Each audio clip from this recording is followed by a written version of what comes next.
So what is a blerd? A blerd is easily translated into a black nerd, but for me, it means a lot more. Growing up, it was very difficult to be accepted, not just in the nerd community, but in the black community if you showed interest in nerd culture. As a black nerd growing up, a lot of what is defined as nerd in the black community is also defined as white. So, if you listen to music that's considered weird, or if you're playing Dungeons and Dragons, or, Magic the Gathering, or, you're doing anything other than maybe, sports video games and that kind of stuff, it can be kind of off-putting to a cross-section of the black community. In my experience, a blerd is quite simply a black nerd. Anyone who's experienced the, I think, joy and pain, struggle and triumphs of being a person of color, grew up in a world that wasn't exactly built for them. A Blerd is part of a community. It's an open, welcoming community. It's a family. It is, walking down the street, seeing somebody wearing a one-piece shirt and immediately feeling like y'all best friends.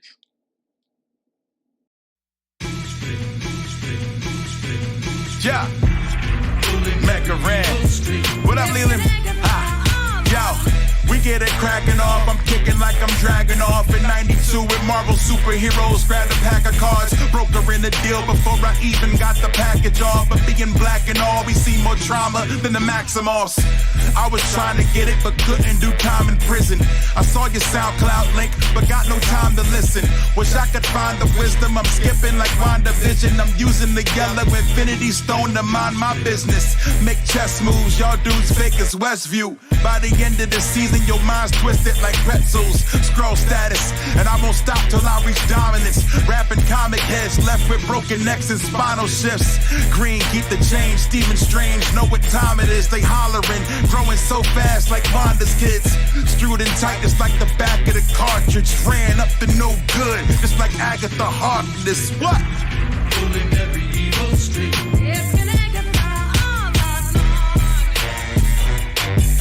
What else? She's insidious. That you haven't even noticed. Yo. Beast the Captain Hard, it's Mega Ran, the raps the bomb. Got him flipping like Wednesday nights whenever wrestling's on. Don't wanna do unto others as they do unto me. But if you do good or something, never do it for free. But I make an exception for a dope song. Wonder Man bomb like Cunningham, but I'm so strong. Hulk arms hold the mic like the gauntlet, but y'all had it wrong. It was Mega all along. And I killed Sparky too. I was born a nerd. I was the kid that was in band and in like the science clubs, doing geography bees. I thought that was the fun stuff. So I was always a black nerd. I grew up in New York City in the age of Dipset, so being a blerd was definitely something that you kind of hit. It was difficult, with even people in my own community. They thought it was a thing only white folk were allowed to enjoy. So I was chastised for being a nerd and being black. Sometimes there was a risk on your life, full stop, where kids and friends of mine were chased home, after school for being nerds and liking nerdy things. Everybody gives up their cool card, to be a nerd. I don't mean just because you like anime, you're not cool, or you play video games, you're not cool. You can do those things and not be a nerd. But nerd is more of a way you carry yourself, as well as the fandoms in which you exist and you kind of move around. But only the black nerds are asked to give up their black card too. So you're not black enough for the black kids, you're not white enough for the white kids. So you're in this really weird nether space where you kind of end up in this little group of the island of misfit toys where you kind of have limited social opportunities. I mean, If you decide you're going to play Dungeons and Dragons after school every day, you just know you ain't going to prom. You know that. It's not a problem. My experience was a little different, and that's kind of something that we take away, just being from different places and having different experiences as we grow up. I was a little hood, you know. Like me and my family and relatives and stuff, we from the hood part of town in Duval.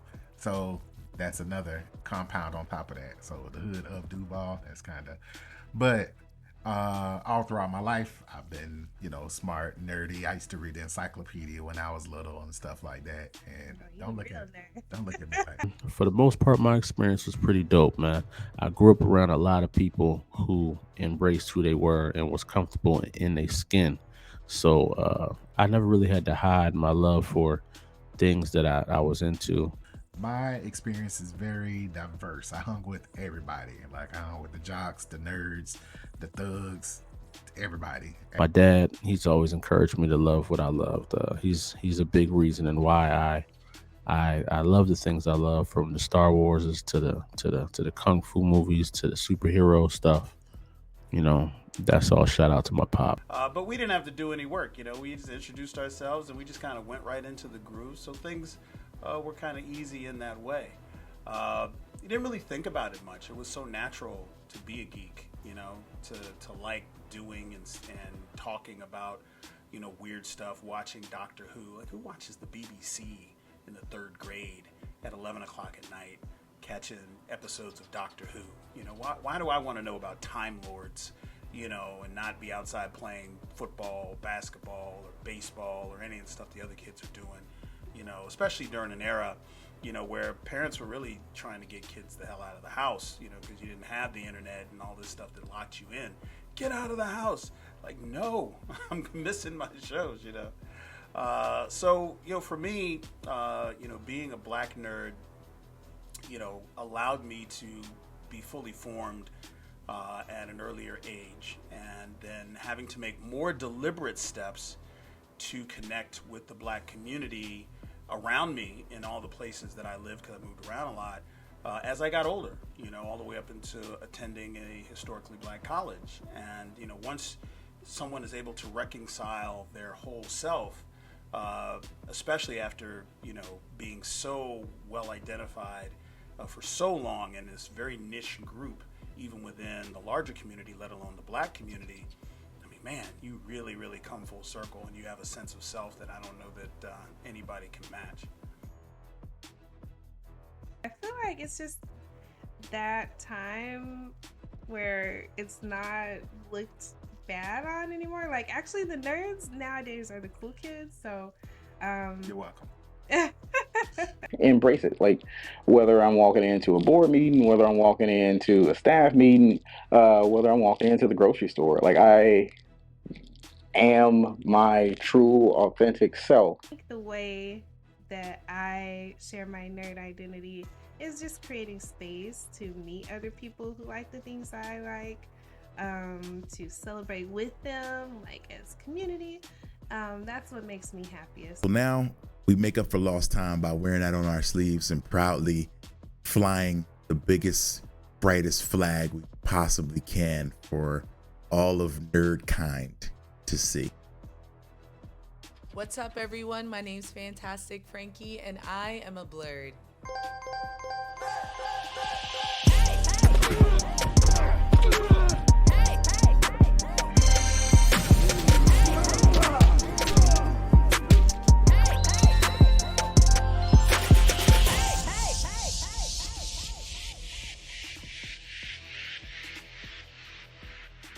I use my channel to really not just normalize my space, my voice as a black woman, and as an Afro-Latina, but also to normalize my type of voice in the space. I create sort of a debate forum on all of the popular things in the fandom. Now relax. There will be no Vegeta slander today. Actually, quite the opposite. Because I want to talk about how Vegeta was never truly a villain. Yeah. Y'all, Marvel really took a risk with the Eternals. I truly believe that Iron Man is worse than Homelander. Let's look at the facts. And, you know, I've been exposed to a lot of different types of people, But for the most part, I like to think that I'm helping the community kind of get used to women like me being in this space. My name is Mega Ran. I'm here with a couple of my friends to tell you a story of how to live forever. It's easier than you might think, actually. During the pandemic, I heard a really awesome Cowboy Bebop remix by Daddy Fat Snaps, which really showed me the potential because, you know, much like nerdcore, when you hear these words, they're not always represented by the most talented people. So you think that it's going to really suck. And then once in a while you hear something and you're like, oh snap, this is dope. Yeah. Yo, there's a party going on the east side. Now get your tapes, get the car washed, then we ride. Everybody's gonna make it, all the shakers and movers, the illest DJs too. Dust up all your maneuvers and we gon' proudly need to iron a shirt for this. Break out the shoes we reserve for church for this. Gonna socialize till we suffocate, eat a bunch of stuff we hate, then be nice and ask for another plate. Maybe get asked what I do for a living. I tell them I rap so they can produce me a rhythm and I'll rhyme on the spot.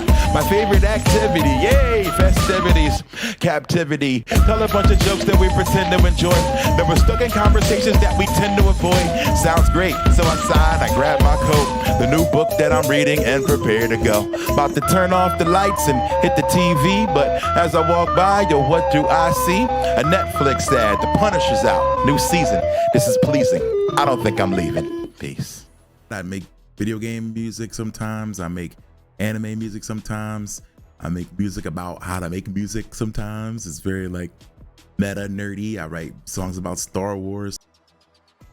And I think now we're at a point where anime nerdcore rappers are on par with, if not better than, the best rap music you're hearing in any other space or genre. So I'm really proud of where the scene is right now. And but yeah, it took cats like, you know, Dan Bull, Daddy Fat Snaps, Fable, and so many others to kind of open my eyes to what the genre could be.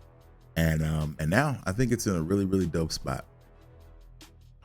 So my name is Lonzo Starr, CEO and founder of Concrete Comics, writer, creator of the award-winning Legend of Acolyte story.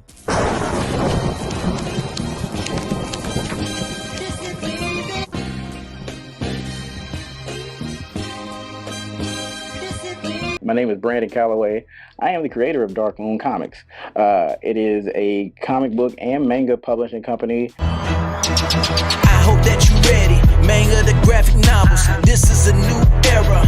Dark Moon Comics. Plenty superheroes who steady fighting monsters, demons and super villains. Come and read all about it. I launched Dark Moon Comics because, like a lot of other Black creators, I wanted to see Black characters being authentically represented, and I didn't feel like waiting. Concrete Comics, we represent a lot of people that are like us and that feel like us. So with our company, with companies like Dark Moon Comics and Blerd TV and other various publishers out here, we're giving those spaces for representation and inclusion to feel like it's ever present. One of my favorite parts about doing this is getting Black Spartans or getting any of my stories into the hands of young Black people and have them read it. And then they come back and tell me about how much they loved it, how exciting it was, or even getting it into older Black nerds, and them coming back and saying, "Oh man, that was actually good," because there's a lot of this perception that indie comics, especially Black indie comics, are not good, or that we're just going to be focused on being Black, when really it is like we are focusing on putting out really high quality content, putting out good stories with good art. Consistently, because we're literally giving that representation back to the people that missed out on it, like me when I grew up. And I'm just glad to be a part of this whole big movement of Black comics and Black characters and Black fantasy. And I mean, I feel like I'm a little part. You know, there's Concrete Comics, there's Godhood Comics, there's Black Sands, there's Wingless. It's all about creative control, being able to tell our stories the way we want to tell it, and to be unapologetic in the way we tell our stories, man. So that's why we keep it concrete. Keep it concrete is it's more than just a slogan, man. It's really a lifestyle. You know, stay solid, stay cemented within who you are. Keep it concrete at all times. You know what I'm saying? I'm Carlos, aka Lord Strife. And I'm Jasmine, aka Halcyon Crow, and we are the founders and co-founders of Black Faded. Yes.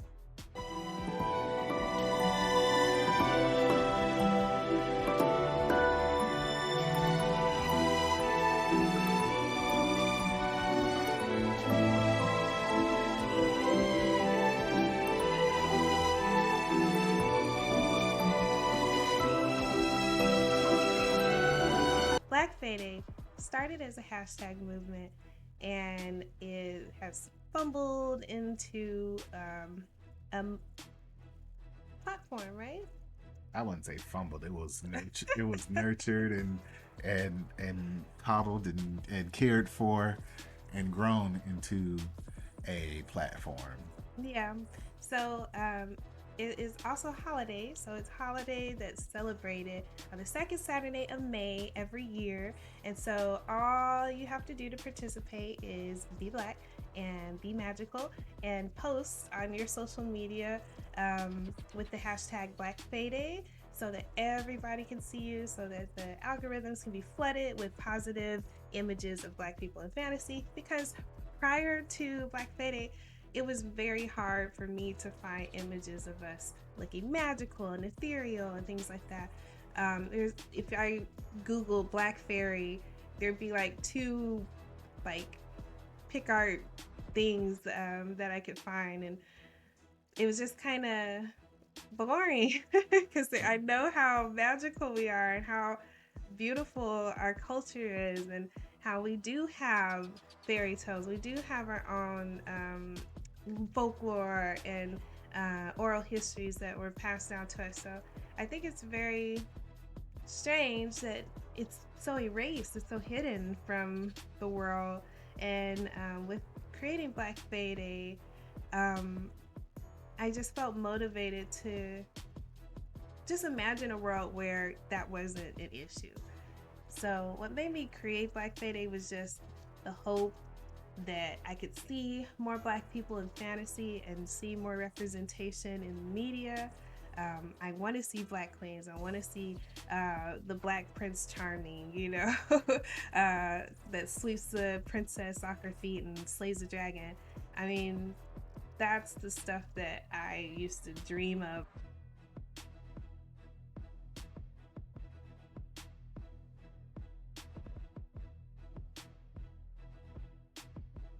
What led me to create BlerdCon? That it was necessary. Disclosure. Do you mind to quit your pretending? Truth or false, the shit never ending. Hear me now and stop condescending. You see, I'm begging you, hear me begging. If you seek for love, don't try to hide it. Find it deep inside and try to hide it. If there's a way, I wanna know we tried it. Quit your games and now that you denied it. We can sit around and say, oh man, I really wish there was a con that did ABC and 1, 2, 3, and then we can kind of march off and do our Clifford routine, and that's not, you know, what we're getting anything done. That's not how you get stuff accomplished. That's not how you move the ball forward. It was like, well, why do I have to be a Black nerd? Why can't I just be a nerd? I'm like, well, you can, but the world's not going to see you that way. Your experience, background in the world, the way the world treats you is not going to be about how you see yourself. You have to maneuver in a world that recognizes and identifies and singles out your Blackness, and then makes assumptions and treats you accordingly. And if you are not, you know, connected to the world that is prepared and girded to combat, you know, the ways that can negatively affect you, then, you know, you're missing out on part of your own experience. You're missing out on a part of your identity that meshes with your nerddom. You know, you don't have to be one or the other. Some people think you do. You don't have to be, oh, I can't be Black and a nerd, or I just want to be a nerd and I don't want anyone to, you know, ascribe my Blackness to what I do in my nerd space. I want this to be something separate and different. And we don't do that with anything else, because culture is in everything that we do. You look at the clothes that we wear, the music that we listen to, or even the music we grew up listening to, regardless of what we may listen to as an adult, right? And there is Blackness infused into everything that has made you who you are today. I would love to be known for having created a space where the choice to embrace the black culture and the intersectionality around that, because we're not just black and nerd, we're black, nerd, and so the total Blerd feels comfortable coming out of the proverbial closet, feels comfortable connecting on that set of identities that is usually being forced inward, right? Creating that space where that is encouraged, where that is embraced, and where that is celebrated is kind of the reason why I did this. Hey, I'm Jason Richardson. People know me as J Rich or Spider-Man. I am the CEO of J1 Studios. I'm a voice actor, a comic book artist and writer. I'm a director. I've been a festival founder for like music festivals. I'm a game developer. And I own and founded J1Con, which is the longest running black-owned anime convention in the country.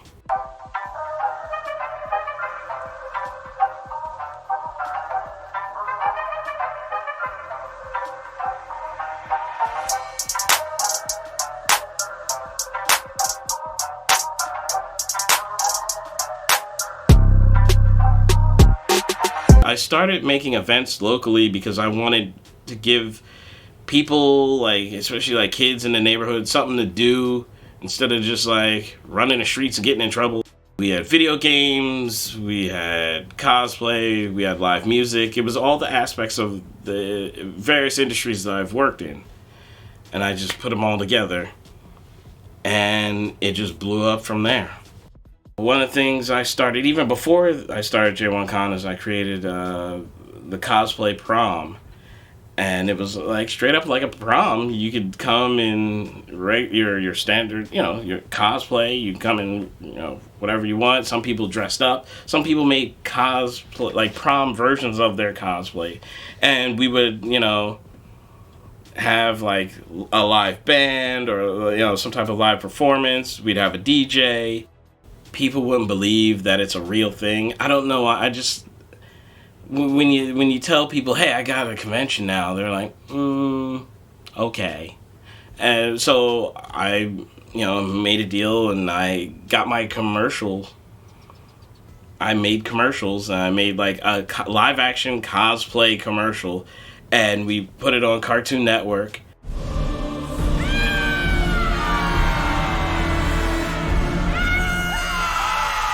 Philadelphia's #1 anime convention is back.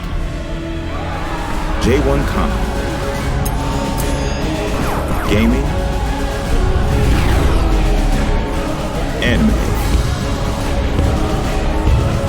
cosplay, and more. Sunday, September 20th from 2 p.m. to 10 p.m. at the First District Plaza on 3801 Market Street.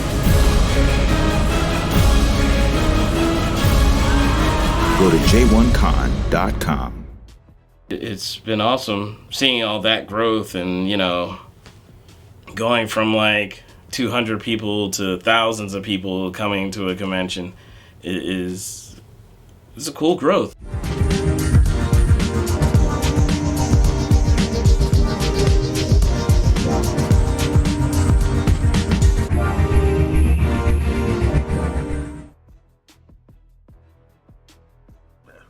I mean, it's going to be mainstreamed to the extreme. It's going to make some people uncomfortable. Honestly, we are shaping nerd culture.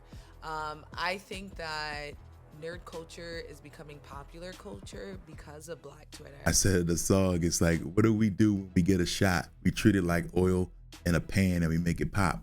Because black culture becomes pop. I mean, listen, everybody likes black shit. I feel like the day that we have like mermaids and fairies and superheroes without there being a huge fuss or complaint about it, once that happens where there's no problems and we can just be, then I can say I feel included. And anytime, it shows up in a space, if it's music, if it's food, if it's fashion, if it's sports or anything, everyone, first thing they do is criticize. Oh my God, what is that? And then they embrace it. I think that we're starting to really get a say in what we want to see. People are listening to us, and we're truly impacting the community. So I think sooner or later, we're going to get the reins of the community, and things are going to be dope. It's just a matter of time before Black anime and just Black fantasy becomes its own little subgenre on something like a Netflix or a Hulu. And while like the growth of it is cool and it's exciting to see, I didn't want to sit back and wait for that to happen. I wanted to be the conduit to bring that to the Blerd community instead of waiting on somebody else outside of the community to bring it.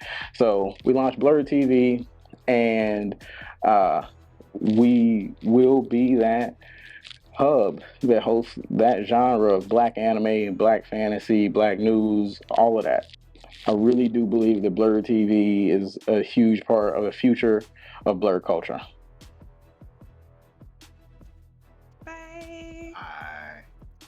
Blerd TV, y'all know what it is. Stay tuned, keep it concrete, and don't sleep.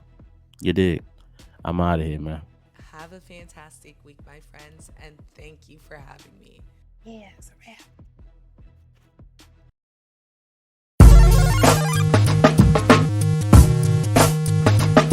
Yeah, it's Friday. You know what that means. Let me try something new though. Yeah. Before I get the drop in the bomb, I'ma have to hit a proper response when I go, hey, hey, hey, hey, hey, hey. Alright, let's get live tonight. One up to the sun up. Pound, throw your hands up, remove your ball caps. Everybody stand up when I put it down like one of Larry Nance dunks. Got it on lockdown. Fridays in handcuffs, beats, rhymes, either or. Climb up the leaderboard. Felix gotta up the insurance whenever we record. A streak I'm on, something you ain't never seen before. I keep it raw, more soul than a sneaker store. No filler, this is straight kill music. Soup got mad pockets like Layfield Druid, the keynote speaker. Style that I'm showing them be blowing up the podium. Poppy like opium, new age or old. Nobody controlling them, floating through the scope of a wide open fallopian. This ain't nothing new, ain't nobody take the spot. I give a lot, so I don't have to take a lot. What do black people do when we take a shot? Treat it like oil in a pan and we make it pop. Turn the beat up, watch them erupt. I've been too good for years, haters praying for a debuff. Can't nerf me, have mercy. Beats carried like Steve Perry. We've been on a journey since glitter backgrounds and top 8s on the MySpace. All gas, go time on that high grade premium. Switch lanes, jump over the median. Living on the wild side like Kid Chameleon. Load out the sickest, perfected the style. Hang gliding on beats like Breath of the Wild. Like Trump getting impeached, no protecting you now. Forgotten like the rest of the gals in Destiny's Child. Ow! I don't spark the marijuana, but my saga keep me running like Marco and Alana. Later for the drama, I only hold hands if I'm setting up a final rainmaker like Okada. Surpass the frauds with more of what you asking for. I hold it down like the master sword. Heard it's dangerous to go alone, but that's just wrong. Like Philly cheesesteaks with cheese whiz or provolone. I'm like a goalie the way I control the zone. Ari would say, just hold on, we going home. And the legend continues. Rest in peace, Double K. Yeah. People under the stairs forever.